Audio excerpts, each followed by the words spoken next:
O técnico Vanderlei Luxemburgo virou o centro das atenções após a classificação do Corinthians à semifinal da Copa Sul-Americana. Mas não pelo lado positivo, pelo que a equipe apresentou dentro de campo na noite desta terça-feira e também pelo que vem apresentando nas mãos do treinador brasileiro. E não só isso, o seu discurso está convencendo cada vez menos gente.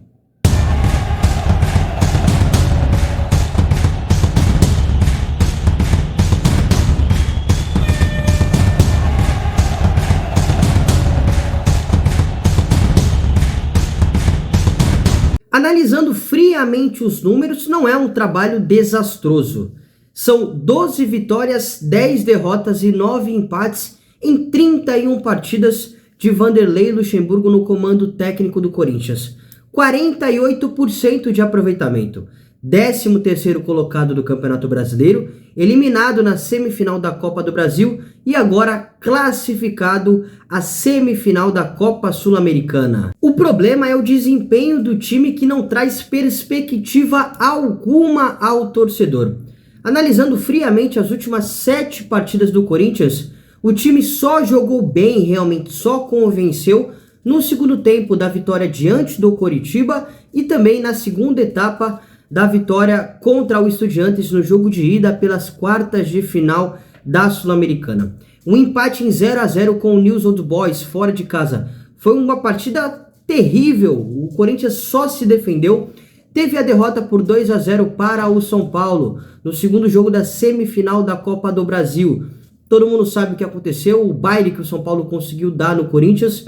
Teve o empate em 1-1 com o Cruzeiro fora de casa, em que o Cruzeiro perdeu várias oportunidades. O Corinthians, por talvez um milagre, conseguiu chegar o gol de empate já nos acréscimos, praticamente no último minuto da partida. Teve também um empate em casa com o Goiás, que aconteceu no último fim de semana, em que a gente viu que o Goiás jogou bem melhor, se mostrou uma equipe bem mais organizada, e o Corinthians só conseguiu o gol por uma falha individual de um jogador da equipe goiana.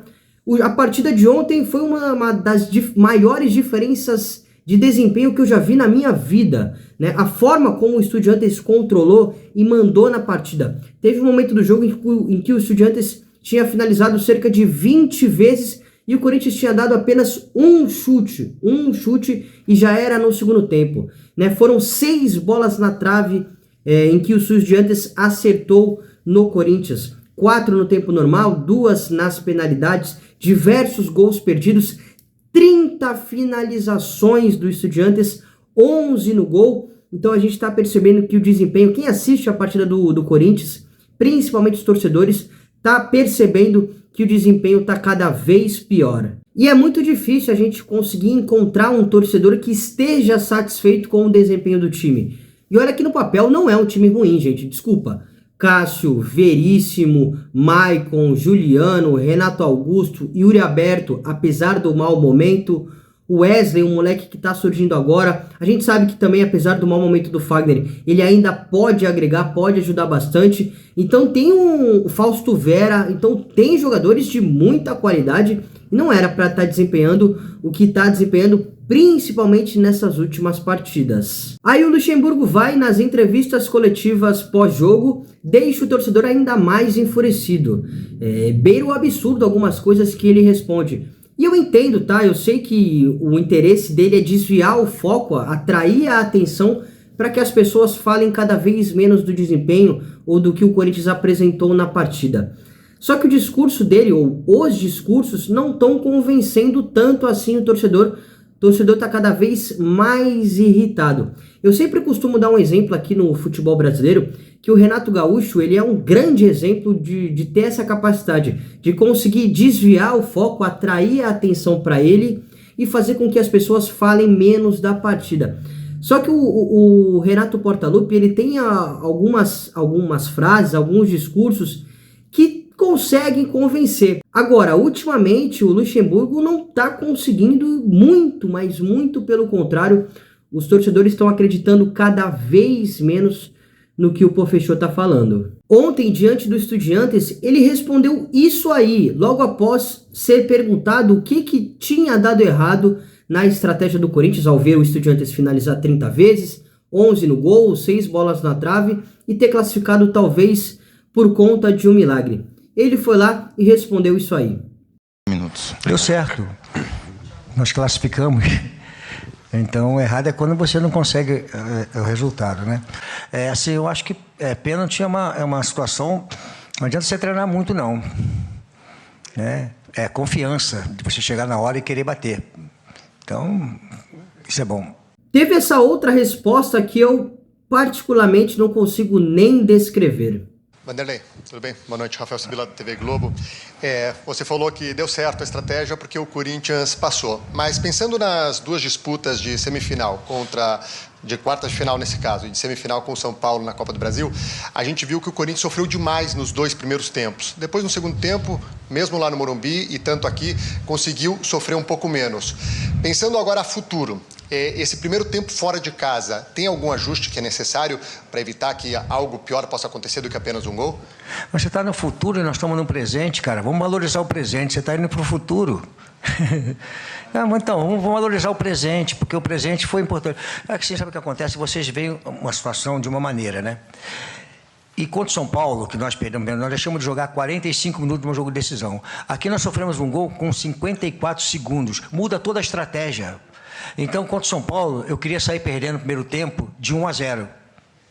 Porque tem uma coisa no futebol, chama-se emocional, importância. Quando o São Paulo fez 2-0 na gente, nós ficamos com a obrigatoriedade de ter que partir para cima e não tomar o gol, porque acabar a competição. Um gol a gente ia para a penalidade. Então, aqui 1-0, estavam na penalidade, nós temos um goleiro para pegar isso aí. Então, quando você cria uma estratégia, você tem 2 tempos. Você vai sofrer um, sofrer menos um, mais o outro, que não sei, mas é isso que funciona. Nós temos que trabalhar o seguinte, nós temos